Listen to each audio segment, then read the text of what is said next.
someone who may know how that might evolve is Virginia Senator Tim Kaine, a member of the Armed Services and Foreign Relations Committee, joining me now. Senator, thanks so much. You're going to have to sit You bet, Andrea. on the confirmation of Samantha Power. Going into this, what are you hearing from your colleagues, if anything?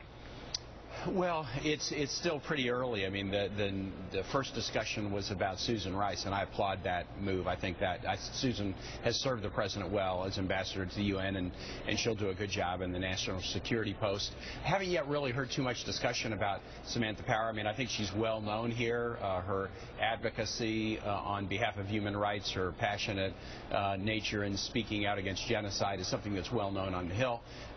Will there be an effort to take anything out on her? I don't know. I don't detect any personal animus toward Samantha Power in any discussions I've had with any members. Is there sort of a rebellious tone to all of this in that Susan Rice has been the target of so much Republican criticism, and the emails arguably certainly show that she was simply the recipient of those talking points that were worked on by other people. But the fact is, will Republicans view this with some hostility, even though they don't have a say?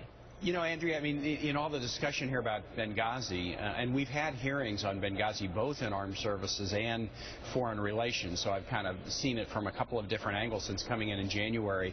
There's a lot of concerns. My concern is, are we doing the things that the Accountability Review Board said we needed to? Our embassy safe? I think that's the real issue. But in all the discussions I've heard, there hasn't been a lot of personal animus directed at Ambassador Rice. The concerns have been more about, you know, was there an effort by some to affect what she would say? Everyone knew that Ambassador Rice was at the UN did not have embassy security as you know, one of her main responsibilities. That was not her line responsibility. So while there's been a controversy, I don't really think the controversy has been personally about Ambassador Rice. It was unfortunate that she was sort of caught up in the controversy, but you know, people could get feisty about it, but I think that would be a few people, not a lot.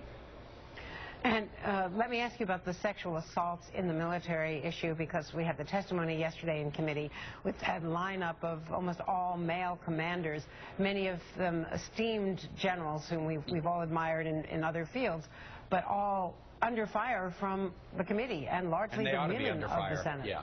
Now, why do you think they ought to be under fire? Well, they're not getting the job done. The military is not getting the job done. I'm on the Personnel Subcommittee of Armed Services, and so I went to the hearing 6 weeks ago that the chair of that subcommittee, Senator Gillibrand, had, where we had the lineup was much more focused on victims and organizations that work with victims. And then the panel yesterday was instructive. We started at 9:30 and we finished at 5.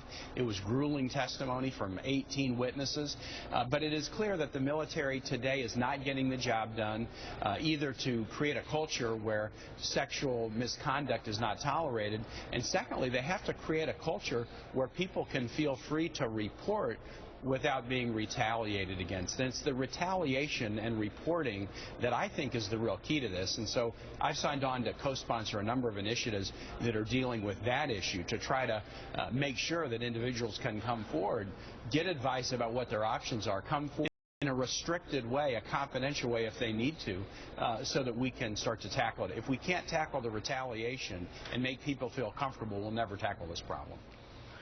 Senator Tim Kaine, thank you very much.